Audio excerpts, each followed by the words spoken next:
Hi ladies, Lana is here, and today I would like to continue our conversation about healing our emotional wounds after the heartbreak and also reconnecting with trust and the energy of trust. I was really happy to receive some feedback from you, and I'm really excited that my articles and videos and content that I create, it really helps you on your path and really helps you to heal and find your own answers. That's very important for me. That's a core of my work, and that's why I'm doing this. So today I decided to make a video about it and maybe focus on trust, particularly today. So as I mentioned in that article uh, yesterday, 2 days ago, that we see trust on three different levels. And many times when people speak about trust, they only mention one level, which is trusting others. It's always like from self to others. And this is how we usually traditionally understand trust, right? But I'd like to pay attention to other two levels, which are fundamental and they're always primary, and trusting to others is actually secondary. So the first level is trusting yourself, and this is fundamental because if we don't find trust for ourselves, how we can trust others? Or if you flip it around, how do you see others trusting you if you don't trust yourself? And this is this a huge topic, and I invite you to have a short meditation. Just find a relaxing position in an armchair, or maybe lie down on your back, or maybe sitting in a comfortable position, closing your eyes, and just opening your heart center and taking several deep breaths through the heart.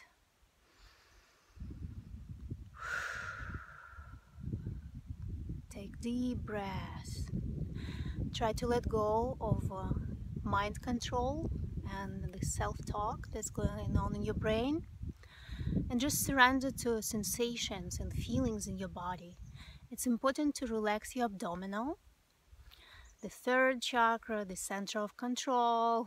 We'll have it, you know. We tighten it up when we don't trust somebody, and we relax it. Relax the abdominal when we feel safe and we feel we can trust situation or person.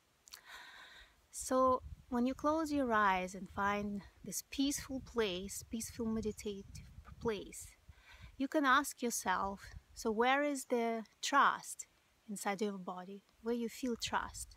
Just imagine maybe different people, different situations, not too many, maybe one or two, or one per time, and ask yourself whether you trust that person or whether you trust that situation. And just listen to your body. Keep breathing deeply. And just notice how your body responds to this question. Just pay attention.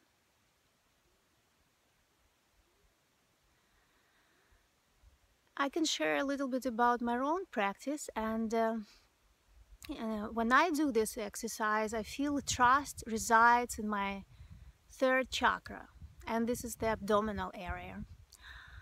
When I don't trust the situation, I tighten my abdominal, and I want to control the situation. Become suspicious, and trust is a gut feeling. You can't convince yourself to trust. So that's why this exercise is so important, because your body tells you the truth. This is the number one source of information, of truthful information. So when I feel that, then I clearly have some trust issue for a particular situation or person. But if I feel relaxed and I feel peaceful, and my abdominal muscles are relaxed, and I can easily breathe through my belly, this means that I have more trust for the situation of person, and I feel there is a truthful connection between me and that situation of person. So trust has energetic quality. It's not a rational process. You can try to convince yourself to trust, but your body will rebel, and you'll not feel comfortable if you do that. And maybe you remember some situations when you did that and how you felt about it and what happened after. So another aspect that as soon as you start to reconnect with this inner trust, or at least accepting that maybe you don't trust yourself in certain situations, maybe in a relationship with man, because sometimes we give ourselves promises to do something, or maybe to never do something again, and then we break those promises. So it breaks this inner integrity inside ourselves. It breaks this trust that we have for ourselves. So without whether we can keep up with our promises, without that we'll be there for ourselves and being able to connect with the truth that we all have it inside. Our intuitive truth is always there for us, but it's up to us whether we want to access it and apply it in our life. So when you don't panic if you don't feel trust for yourself completely, because we all have self-trust issues here and there in different situations. It's okay, it's normal, and it's part of our human experience. So it's very important to accept it and not to judge yourselves for that. Instead, you can ask yourself why you don't trust yourself, which situations caused this lack of trust. What's behind that lack of trust? Maybe fears, doubts, pain, previous experience that you had before, maybe social judgments, maybe something that your intuition is telling you is not in alignment with social values and moral, values in the society are, because there are lots of those disagreements inside of us, right? Because the social system is not perfect, our education was far from perfect, whatever we absorbed as children was very contradictory information and contradictory values. We have like this double standard system, so there is no need to judge yourself for the lack of trust and this like inner confusion once in a while, right? So instead of that, we need to accept that. And then if you do the inner body exercise or body wisdom exercise, you can always reveal the truth. And that exercise and revealing your truth can connect you to a different level of trust. And that is the trust for the universe. When you're in full alignment with yourself, and if you're willing to accept your own truth, whatever it is, whether it's whatever you can judge it or not, but it's very important to accept it the way it is, then you have you activate your connection with your divine, or you activate your connection with the universe or the God, whatever you call it. And that is the highest level of trust, when you feel this connection with this higher wisdom, the great mystery, and you develop this trust that everything will work out for you if you stay in alignment with this higher power, and if you stay committed to your own inner truth and always follow your truth versus following like all this brainwashing information that we receive every day in huge amount of huge portions, right? It can be really confusing, and I don't want to be very judgmental about that, and that's it. But it's very important to stay in alignment with your own truth, and that is the bridge between trusting yourself and trusting the universe. And that's already enough to really find the balance again and be happy and be in your power. Only after that we move to trust to others. And trusting others is not easy either, because see how many people live in confusion, how many people don't trust themselves, how many people don't have enough integrity, don't follow the words, break their promises. We have all these experiences in our life that tells us don't trust anybody, right? But understanding that other people are exactly in the same situation as we are, and they also lack self-trust, they also lack the connection and trust for the universe, for the process of life.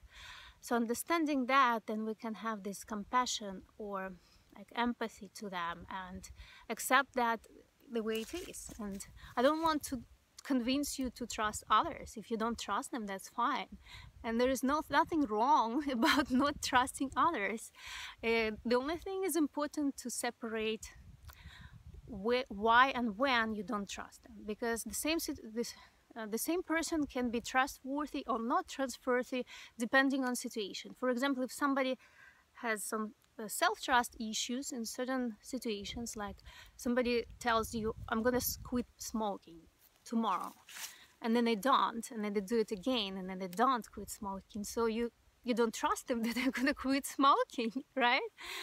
Because they don't trust themselves. But at the same time, the same person can be trustworthy in different situations. Maybe they're a great friend, maybe somebody who can help you in a scary situation, like gonna be there for you, so you trust them in different situations. So finding that place where you trust somebody and when you don't trust somebody. And there are people, of course, that you know, we just can't trust because they're not there for us in scary situation. They don't have enough integrity to, you know, to walk their talk, and that's totally fine. You know, our first responsibility is to take care of ourselves and do what feels right for us. And you know, in partnership, speaking about relationship with man, this is huge topic about trust, right? Um, it's not just about trusting particular man. It's there is an issue, I feel, in the collective field, in everybody's life, that there is this gap, lack of trust between men and women in general. So, and it's not only on individual level, we all inherit it from the collective field. And where it comes from is from generational wounds between men and women, because there were centuries and centuries when women were abused by men, they didn't have any rights, they were forced to do something against their will, etc., etc.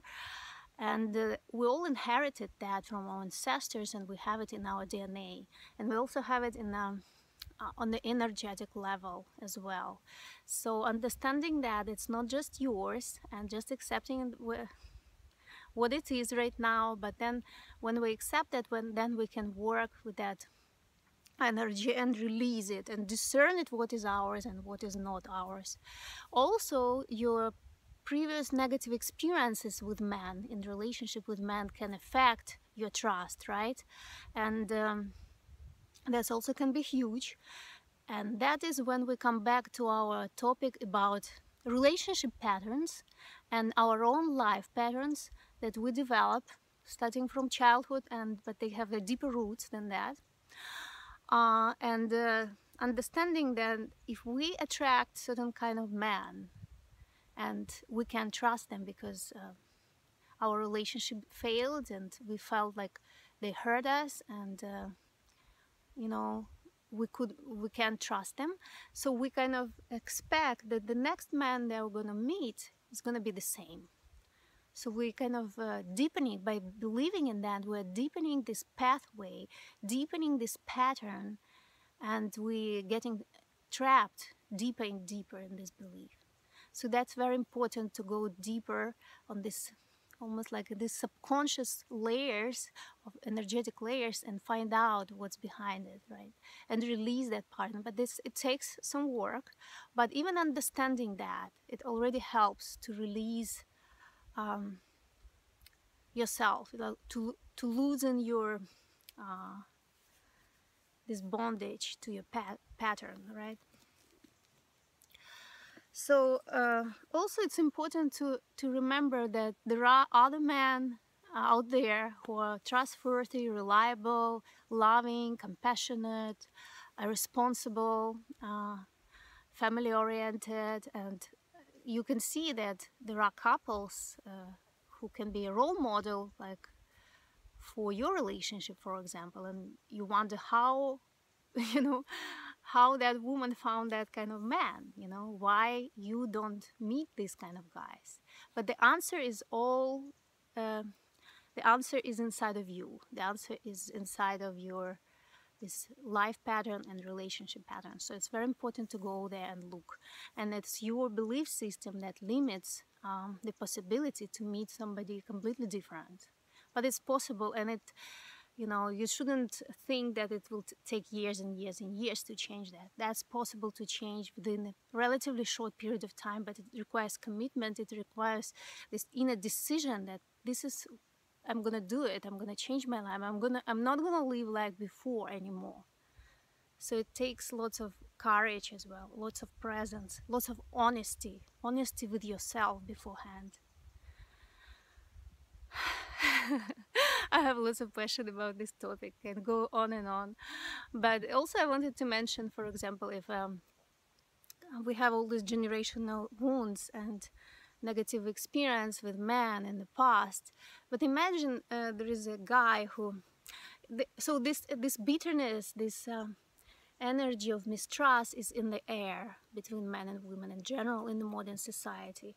But imagine the situation that, put yourself in the shoes of the young man maybe who was born in 80s, and he didn't do anything wrong, he didn't hurt women, he didn't abuse women, he's a nice sweet guy, he's smart, he's cute, kind, but he receives lots of this bitter energy, from the collective field, from maybe women who he meets, women who were hurt by other men, and he receives that he doesn't even belong to him directly, right? It's not his fault. It's not his direct fault. Yes, his ancestors were maybe abusive, but our ancestors were also abusive and did lots of wrong things. They were just violent times in the history. So just understanding that and releasing those judgments that we have against men in general, and understanding there are